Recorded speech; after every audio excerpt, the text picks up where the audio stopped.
Bene, pace del Signore, cari fratelli, care sorelle, cari simpatizzanti e amici, ben ritrovati su questi schermi. Gloria al Signore. Dopo qualche settimana di assenza non ho potuto registrare videomessaggi perché ho ripreso anche a lavorare, quindi onestamente il tempo sfugge. E tutte le sere comunque ci siamo ritrovati come chiese sia di Vittorio Veneto che Pieve di Cadore su Zoom, sulla piattaforma Zoom, tutte le sere alle 18:30, tranne qualche volta abbiamo cambiato l'orario un po' più tardi, ma ci siamo sempre ritrovati, abbiamo fatto questo culto a distanza virtuale. Comunque possiamo dire che è stato comunque di benedizione per tutti noi. Io ringrazio il Signore intanto perché quello che desideravamo, cioè ritornare ai nostri locali di culto, pare si sia concretizzato. È notizia ormai che il Presidente del Consiglio ha scritto un nuovo decreto, entrerà in vigore lunedì 18 maggio e in questo decreto c'è appunto la libertà per i luoghi di culto, vincolati comunque a determinate situazioni, accorgimenti appunto per quanto riguarda il distanziamento sociale, la brevità anche del culto, non può essere più di un'ora e così via. Dobbiamo osservare determinate restrizioni, però siamo pronti a farlo pur di aprire i nostri locali di culto e condividere del tempo prezioso, anche stando visivamente, fisicamente vicini, anche se distanziati da quella che la regola ci impone di 1 metro. Quindi in questa settimana faremo tutti gli accorgimenti nei locali di culto per predisporlo secondo la normativa, e quindi da domenica alle ore 10:30 in Fregona, via Roma 115, inizieremo i culti per quanto riguarda la comunità di Vittorio Veneto, e così anche il pomeriggio alle ore 17:15 inizieremo anche a Pieve di Cadore. Che dire, Dio ci benedica, Dio veramente continui a sostenerci, e vogliamo continuare a pregare il Signore insieme per questa pandemia, per questi vincoli. Che dire, siamo nelle mani di Dio, quindi siamo in mani meravigliose, in mani sicure. Vogliamo intanto godere di quello che ci è permesso nel rispetto della legge, ma anche nell'esercizio, ecco, nella libertà della professione della nostra fede. Gloria a Dio. Bene, volevo anche condividere con voi un passo della parola di Dio, che è sempre la parte più importante di ogni cosa. La parola di Dio è il centro del culto, la parola di Dio è la base di ogni cosa del cristiano. Il cristiano si basa proprio sulla parola di Dio, fonda tutta la sua vita sulla parola di Dio, è la nostra regola di condotta. Per mezzo della parola troviamo conforto, consolazione e sostegno ancora alla nostra fede, e permettiamo, ascoltando la parola, meditandola, proprio di far maturare e crescere la nostra fede. Vogliamo rivolgerci insieme alla parola di Dio leggendo un passo, qualche verso in Ebrei, epistola agli Ebrei, capitolo 12, dal primo verso fino al verso 3. 3 solo versetti leggeremo e faremo qualche considerazione insieme. Quindi Ebrei capitolo 12, dal primo verso fino al verso 3. Inizio a leggere. Anche noi, dunque, poiché siamo circondati da una così grande schiera di testimoni, deponiamo ogni peso e il peccato che così facilmente ci avvolge, e corriamo con perseveranza la gara che ci è proposta, fissando lo sguardo su Gesù, colui che crea la fede e la rende perfetta. Per la gioia che gli era posta dinanzi, egli sopportò la croce, disprezzando l'infamia, e si è seduto alla destra del trono di Dio. Considerate perciò colui che ha sopportato una simile ostilità contro la sua persona da parte dei peccatori, affinché non vi stanchiate perdendovi d'animo. Amen. Fin qui la lettura della parola del Signore. Scopo di questi versi è proprio incoraggiare il credente a non stancarsi e a non perdersi d'animo in virtù della considerazione di alcune cose importanti. Cioè siamo stati preceduti da testimoni della fede che hanno veramente toccato con mano la gloria di Dio, la grazia di Dio, la potenza di Dio, la fedeltà di Dio.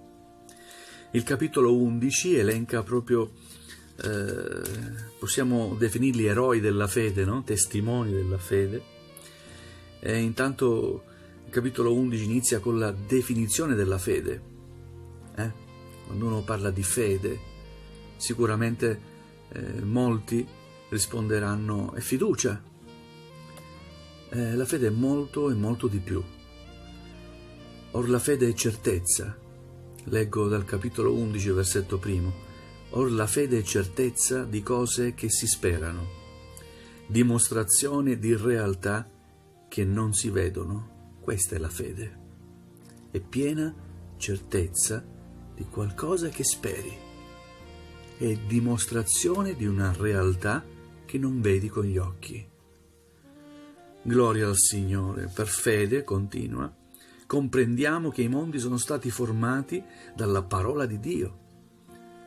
Così le cose che si vedono non sono state tratte da cose apparenti. E poi ci sono esempi di fede da Abele, quindi Abramo e così via, Mosè, Isacco, uomini, profeti, patriarchi, uomini di Dio che si sono mossi per fede, hanno vinto per fede, hanno visto esaudire la propria preghiera per fede, perché hanno creduto nell'Iddio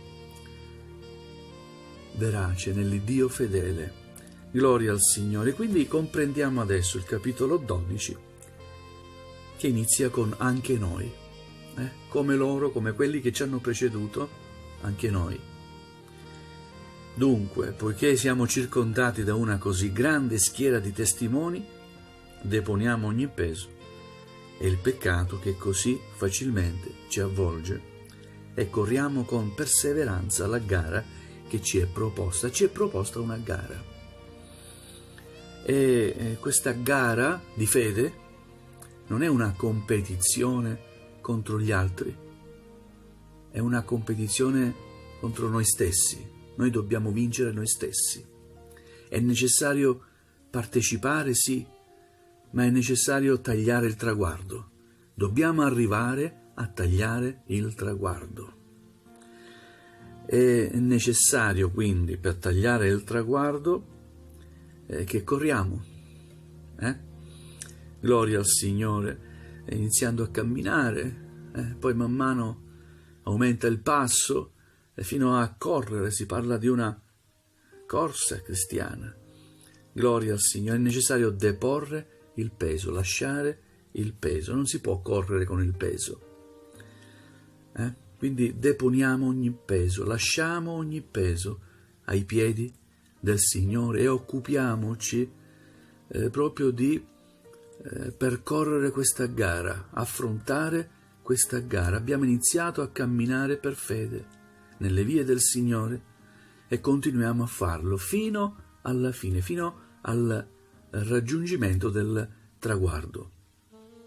Bisogna deporre ogni peso, quindi lasciamo ogni peso nel nostro cuore, nella nostra vita e serviamo il Signore.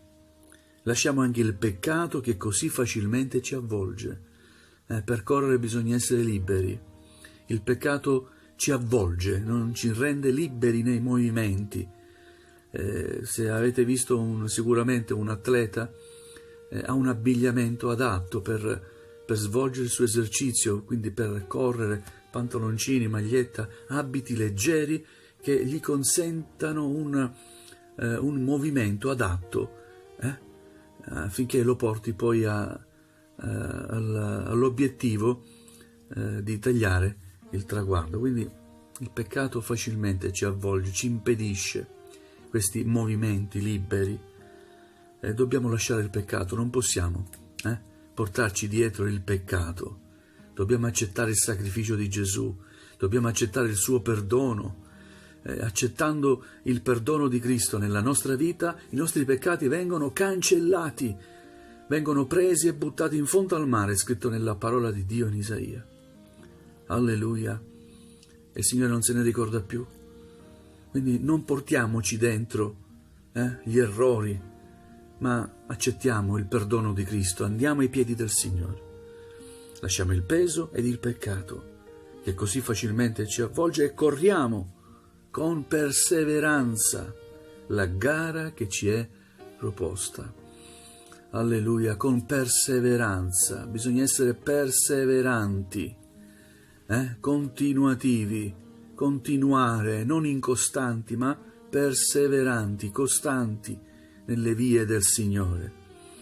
Alleluia. C'è un suggerimento anche. Bisogna correre questa gara fissando lo sguardo su Gesù. Prendi a modello Gesù, colui che crea la fede e la rende perfetta. Gloria al Signore. Ha creato la fede in noi, ha messo in noi la fede, si è proposto nella nostra vita, si è rivelato, noi abbiamo creduto in Lui. Alleluia, ha creato la fede in noi, abbiamo creduto in Lui. E certamente questa fede che Lui ha creato in noi, il Signore la vuole rendere perfetta, vuole perfezionarci, fissando lo sguardo su Gesù, colui che crea la fede e la rende perfetta. Qual è il suo esempio? Per la gioia che gli era posta dinanzi, egli sopportò la croce, disprezzando l'infamia, e si è seduto alla destra del trono di Dio, proprio vedendo quello che sarebbe successo dopo la croce, dopo il suo sacrificio in croce, cioè la salvezza dell'umanità. Alleluia, la nascita della Chiesa. Alleluia, vedendo questo, l'umanità che viene salvata per quel sangue che Lui ha versato sulla croce, ecco che Lui ha sopportato il dolore, l'infamia, quello che ha sopportato il Signore, la sofferenza. Alleluia, e lo ha fatto proprio in virtù di questo, perché sapeva che il suo sacrificio non sarebbe stato inutile, ma avrebbe prodotto, alleluia, salvezza nell'umanità, in chiunque avrebbe creduto in Lui. Gloria al Signore. Quindi adesso si è seduto alla destra del trono di Dio. Considerate perciò colui che ha sopportato una simile ostilità contro la sua persona da parte dei peccatori. Quindi consideriamo Gesù. A volte ci stanchiamo, ci perdiamo d'animo. Cosa doveva fare Gesù? Doveva perdersi d'animo? Qualche volta forse si è anche perso d'animo. Alleluia, anche il momento prima di affrontare l'arresto, la croce, vi ricordate l'episodio? Ha voluto pregare, ha chiesto collaborazione a qualche suo discepolo, pregate con me. Alleluia, in quel momento era combattuto, forse si sarà perso d'animo nella sua umanità, perché Gesù era vero uomo e vero Dio. Nel suo essere uomo ha messo tutta la sua debolezza, il contrasto che viveva interiormente, perché a nessuno fa piacere soffrire in quel modo. E Gesù vedeva la sua sofferenza, però ha chiesto aiuto al Padre. E davanti al Padre si è umiliato, dicendo: non la mia volontà sia fatta, ma la tua volontà sia fatta. Ecco che il Padre gli ha dato quella forza di cui necessitava. Quindi considerate perciò colui che ha sopportato una simile ostilità contro la sua persona da parte dei peccatori, affinché non vi stanchiate perdendovi d'animo. Andiamo avanti, fratelli e sorelle. Se ti sei perso d'animo, io voglio incoraggiarti ad andare avanti, a continuare a guardare a Gesù Cristo. Alleluia, il nostro esempio di fede, il nostro eroe.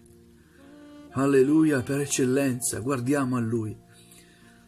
Traiamo forza da Gesù che mai ci lascia, mai ci abbandona e sempre ci dà forza di andare avanti. Alleluia. Vogliamo condividere qualche momento adesso in preghiera. Chiniamo il nostro capo. Gloria al tuo nome, Signore e Padre nostro, grazie per questi momenti, grazie per questa condivisione, Signore, della tua parola. Grazie per la libertà, Signore, che hai iniziato ancora a darci veramente l'opportunità di ritornare ai nostri locali di culto, Signore.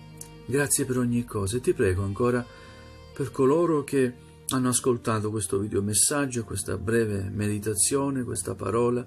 Tocca i loro cuori, oh Signore, opera nella loro vita. Se si sono scoraggiati, ti prego, Signore, dai nuove forze per andare avanti. Se qualcuno si è perso d'animo, Signore, alleluia, incoraggia, Signore, ad andare avanti nella fede, nelle tue vie, Signore. E noi possiamo solo dirti grazie dal profondo del cuore, nel nome di Gesù, che è benedetto in eterno. Amen, amen. Bene, gloria al Signore. Io vi saluto con la pace del Signore. Se volete, amici di Vittorio Veneto, se siete toccati, siete stati in qualche modo attratti dalla parola del Signore, in questo periodo volete farci visita nel locale di culto di Fregona, via Roma 115, siete i benvenuti. Se volete contattarmi, sapete i miei recapiti. Gloria al Signore, che dirvi, Dio vi benedica, Dio ci benedica, pace del Signore a tutti.